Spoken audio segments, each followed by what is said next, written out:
Well, hello there, humans, hippies, earthlings, whoever you are, wherever you are, whatever you're doing, and whoever you're lucky enough indeed to be doing it to. I'm Bushka on Blitz, and this is the Chinese TD, the WZ-120-1G FT. Low and slow. Well, it's not slow. It's certainly not slow. It is low and fast. I am bemused because at the moment I don't have this tank. I've never driven this tank, and that's pretty odd for me. I don't think in the 1123 videos that I currently have up on channel, both private and public, none of them deal with a vehicle that I have never had the temerity to drive. And it's not that I don't want to drive the tank, it's this, I just don't have the tank.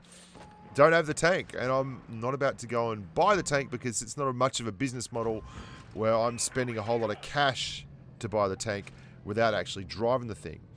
So what I thought I'd do today is give you a look at some gameplay and just generally comment on it within the framework of the stats that I do actually have, and maybe we can figure out what's going on with this little number.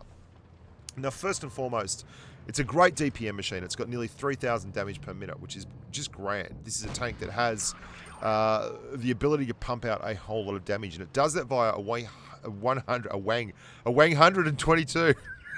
Wang 100, baby. Oh, can we make that a thing? It's got a Wang 122mm cannon. Is that a Chinese slip? I don't know what just happened there. 3,000 damage per minute. Where was I? It's got 0.326 dispersion. Now, the reason I grabbed that number specifically right up front is the AMX AC MLE 48, the French Tier 8 TD, has a 120mm gun, and it has 0.326 dispersion.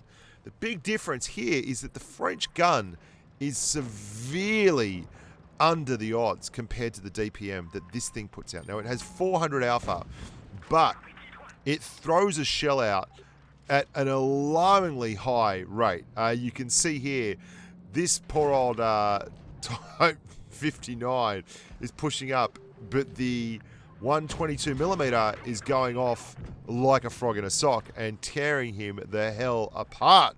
And well, it may, because at a reload of 8.25 seconds, that's an awful lot to deal with when you're a tank that only has about 1,400 to 1,200 hit points in total. That's where this tank really is an interesting vehicle. It looks like kind of a super stealthy breakthrough tank. It's very, very low to the ground, yet it motors. It really motors. It gets out there and moves. And I gotta say, I'm pretty excited to get a hold of one of these things. I nearly actually bought it, and it's been a long time since I bought a tank. Now, don't get me wrong. I spent a lot of money, gotta say that quietly, just in case anyone hears me, in this game. But I haven't done that for a while because up until now I've been able to get a hold of the tanks to do reviews very, very easily, but I've not got a hold of this tank. And you can see that our young amigo from Chrono is tearing things apart. And I thought that little engagement with the Super Pershing and the Type 59 was particularly interesting, because this gun only has 6 degrees of gun depression. This tank only has 6 degrees of gun depression. But if you can put it up on a little bit of an incline where people have to come into it, it's able to use its beast mode damage to actually tear through opponents. The armor profile looks pretty flimsy to me, but it's got one of the best things going for it in game. That is, don't get spotted. Oh, wow. That is a shot that you'd like to have come off every day of the week, but I don't think that it probably will. It did for the purposes of this game. Oh, can he get another one in? And the bounce. Well, I'll shag me sideways. That armor looks pretty good there. That's a hell of a game. Nearly 5,000 damage in the TD there, and doing the business in no uncertain terms. I'm Furry Trash Roast Me from Chrono. Really enjoyed that outing in the WZ. Let's have a look at a couple of games now from some other humans. This one is one of the patrons, actually, Ultimate Destro, a very cool human being who likes to tunnel me on all the live streams, which is great fun. He's going the standard route here. Now, this is pretty standard, running up the hill to support the mediums. Now, when you've got 3 meds, that's a great tactic, but it is a tier 9 game, so this is pretty aggressive. One thing the tank doesn't have a lot of is hit points. That's 1,170 hit points. And that's important because if it had too many hit points, it would be able to make a whole lot of nasty trades against tier 8 heavies and such, and could quite conceivably clear heavies without losing more than, say, a third of its HP if they got the first shot in. But that won't be the case when you've got such a low number in your hit point pool. Great shot there from the side. Rolling nice and high, 500 plus on the HE rolls. Very, very cool. And maintaining vigilance here, just waiting. You can see that 6 degrees of gun depression is not going to make it easy to get shots in. Very, very much the case that you've got to catch someone napping, like that M6A2E1 there. He should have been more aware of that. And the guys up top had great side shots in, but they just didn't take it. Oh, quick snapshot. Yes, thanks. The AMX 1390 cops a flogging as he crosses over. I really like this game in particular because although it's not as much damage as the last game, look at the positional play on this tank. I mean, this is the last place, if you're one of those tier 8s pushing across, that you want to deal with a TD that's got big DPM. That Leopard PTA pushed around, got one shot in, and got justly punished for it. And this is where the tank could struggle. If this Leopard had been able to get down a little bit further and away, but it's really mobile. Look at that traverse work. Oh my goodness gracious me. That makes me pretty happy. Like, looking at those traverse numbers really makes me think that this could be a little bit too strong as a TD. Anything with that kind of firepower and that kind of traverse, you worry about. It's not very easy to back it up. That HE shell on the 120mm, by the way, it has approximately 61mm of pen. So it's not like a big 90mm pen that you get on the 150mm guns. But still, it works just fine in tier 8 games. And that was a very, very clinical performance. 3,708 damage and played extremely aggressively there by Ultimate Dredstro. I really enjoyed that one. Good run, good run, good run. Let's have a look at one last game. I've picked these games because there's a nice blend across all three of them. The first one, obviously big damage, it picked itself. And it had that nice little engagement at the rear. Destro's game was really cool because it was very, very aggressive. And it showcased the way the tank can actually stick down behind ridges. And this game is dead rail. And dead rail is synonymous with tanks moving to the back corners and overlooking their TDs and trying to get shots off across the map without being spotted and basically just farming damage. And the issue you have with a tank like the WZ is that it doesn't have the gun depression. So it has to be physically all the way forward in this bush to get the shots off. Even then, it's not an easy thing, and you can see he's advancing just forward. Now, that will give him a clear view, but it will also mean if someone scopes around that corner, he's going to get spotted.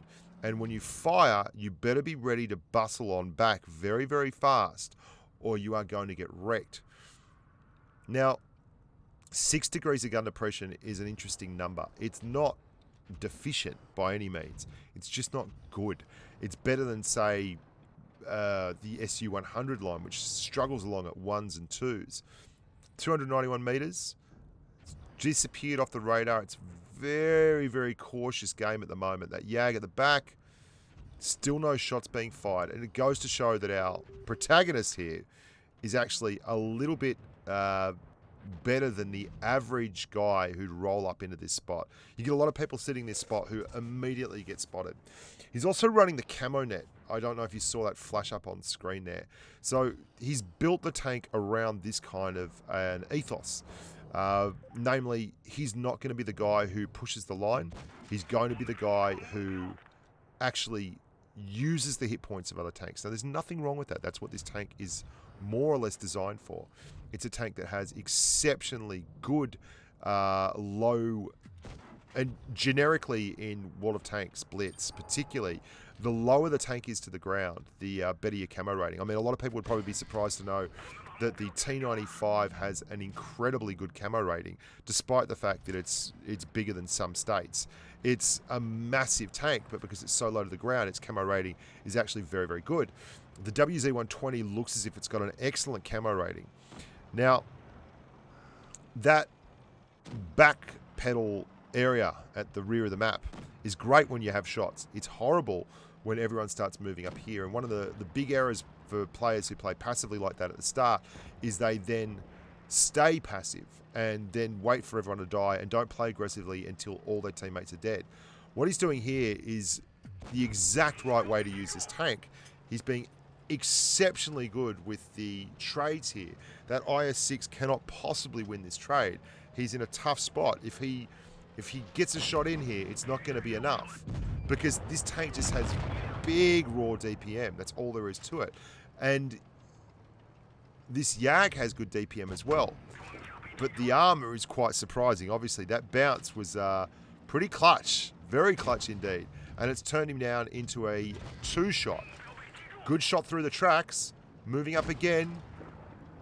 Jag shooting Premo there. That's why he did not get the bigger numbers. And here he is, pushing on out, doing the business. 1 to go. Clutch bounce. Very clutch bounce. Very clutch.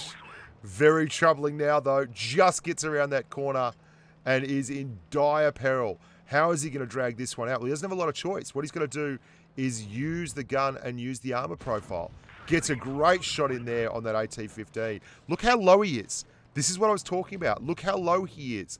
Look how difficult it is for that AT-15 to actually get a shot off. There aren't a lot of hatches on this tank. It is absolutely brilliant. This is the whole reason I featured this video, is this section of play right here. He has had to go to HE with a very low caliber gun to try and get shots off. Amazing. That was incredible. And that just goes to show the value of having a tank with a very, very, very low profile. Hope you enjoyed that. I thought it was worth having a look at the tank, even though I haven't driven it. When I get a hold of it, I will do a full review because it looks like a crackerjack to drive, and I'm expecting to get some really good numbers in it. As always, we'll have a tech tree stream on Monday. We're doing a lot of stuff on channel at the moment. There's a lot of streams, there's a lot of reviews. We're still going. Like, how many years has this been? People keep telling me that Blitz is finished and it's dead, but it just, you know, I'm still getting 350 people turning up at a live stream to watch me shout and yell. Look after yourselves, boys and girls, and as always, stay safe on the battlefield. Bye for now.